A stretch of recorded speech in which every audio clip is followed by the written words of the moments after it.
Hi, I'm Jen and I'm a senior quest designer on New World.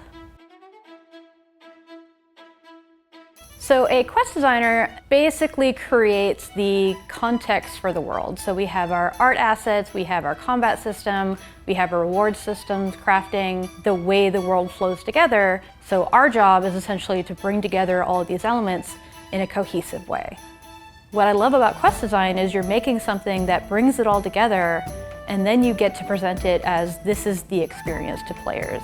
And what I like especially is watching players play those quests. That is by far the most rewarding part of this profession. I was a playground dungeon master. I essentially was hosting these elaborate imagination games where all the little kids were pretending to be monsters and we had weaving these storylines together, and that eventually led me to collaborative storytelling. I have a degree in political science. I imagine a lot of people think political science is more about like knowing how elections work.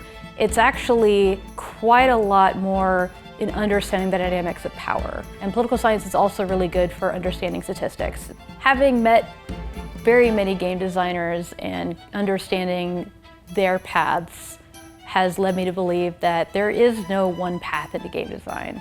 I know people who were literal archaeologists, librarians, full-on lawyers that passed the bar and were practicing that then pivoted into game design. There is no one background that kind of naturally lends itself to quest design. I think being well-rounded is really important, especially for the storytelling crafter element. So when you bring all these different people together and you find out these different experiences tend to present in the same way. They are all extremely creative problem solvers. They really love the process of, I found a problem, I solved it this way, didn't work, try again. We're all craving that aha moment where you find a solution that feels elegant and amazing. And then there's also a love for storytelling. And their background lends itself to what kinds of stories they like to tell, how they tell them. And it creates this chorus of voices that, through the collaborative process, create something much larger than one designer ever could.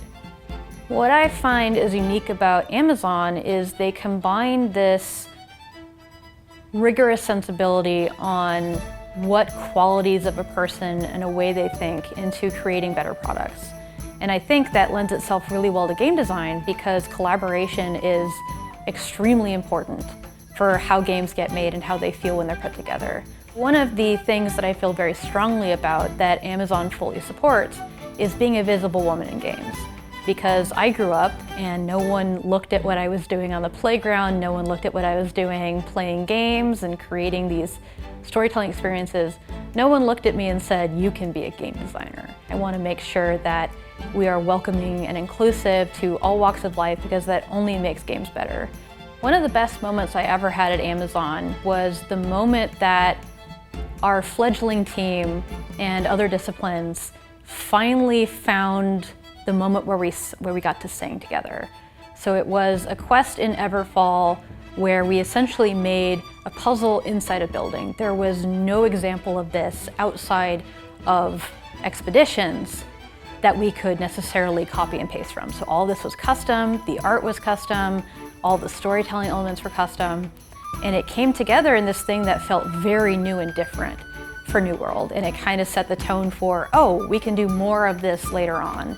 If you are looking for a place where you want to grow, where you are able to frame and pursue the impact you want to have on the project and work with incredibly creative people, I would say this job is for you.